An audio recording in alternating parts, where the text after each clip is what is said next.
Hi అండి. Welcome back to my channel. ఈరోజు broccoli fry ఎలా చేయాలో చూద్దాం. ముందుగా బ్రొకోలీని స్టెమ్‌ని కూడా నేను నీట్‌గా కట్ చేసుకొని, క్లీన్ చేసుకొని, అందులో ఫస్ట్ శనగపిండి, కొంచెం కార్న్ ఫ్లోర్, కారం, సాల్ట్ కూడా వేసుకున్నా.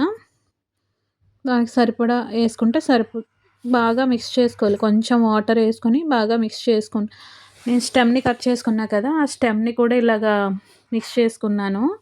స్టెమ్ కూడా బాగా ఫ్రై చేసుకుంటే చాలా బావుంటదండి. తర్వాత ఇంకా ఆయిల్‌లో డీప్ ఫ్రై చేస్తాననమాట.